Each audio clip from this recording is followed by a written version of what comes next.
ಎಲ್ಲ ಗಣ್ಯ ಮನೆಯಲ್ಲಿ ನಮ್ಮ ನಮಸ್ಕಾರಗಳನ್ನು ಸಲ್ಲಿಸುತ್ತಾ ನಮ್ಮ ತಂದೆ ನಿಮಗೆ ಮಾತು ಕೊಟ್ಟಂತೆ ಜೀವಿತಾಳಾಗಿ ದುಡಿತೀನಿ ಅಂತ ಹೇಳಿದ್ರು.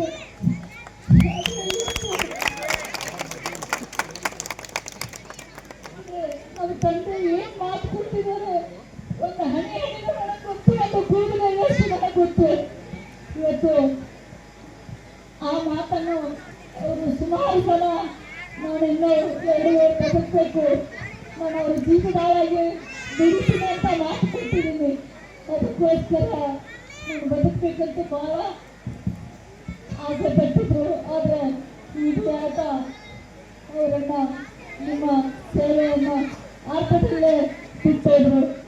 ಆ ಆರ್ಥದಲ್ಲೇ ಬಿಟ್ಟೋಗಿರೋ ಸೇವೆಯನ್ನು ನನ್ನ ತಮ್ಮ ಬಹಳ ಅಚ್ಚುಕಟ್ಟಾಗಿ ಮುಂದುವರಿಸ್ತಾರೆ.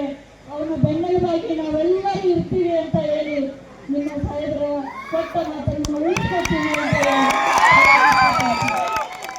ಯಾವುದೇ ಕಾರಣಕ್ಕೂ ನಮ್ಮ ತಂದೆ ನಮ್ಮನ್ನು ಬಿಟ್ಟು ಎಲ್ಲಿ ಹೋಗಿಲ್ಲ. ನಿಮ್ಮೆಲ್ಲರ ಜೊತೆಯಲ್ಲೇ ಇಲ್ಲೇ ಎಲ್ಲ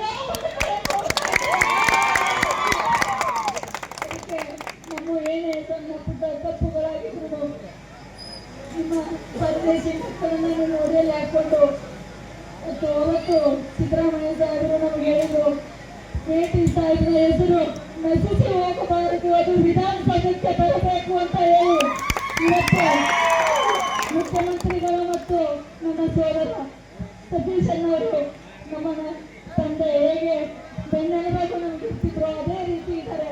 ನೀವೆಲ್ಲರೂ ಇವತ್ತಿನ ಒಂದು ಮೊದಲು ಯಾವಾಗ ನಮ್ಮ ತಂದೆ ಪ್ರೀತಿ ವಿಶ್ವಾಸ ತೋರಿಸ್ತೀರಿ ಅದೇ ಪ್ರೀತಿ ವಿಶ್ವಾಸ ತೋರಿಸಿ ಇವತ್ತಿನ ನಮ್ಮ ತಂದೆಯನ್ನು ಕಮತಿಗೆ ಯಾವತ್ತೂ ನಾವು ಕಮತಿಗೆ ಬರುತ್ತೆ. ಈಗ ಯಾವ್ದಾದ್ರು ಒಂದು ಹಳ್ಳಿ ಬರ್ತಂದ್ರೆ ನಾವು ಹಿಂದೆ ಮುಂದೆ ನೋಡ್ತಾ ಇದ್ವಿ.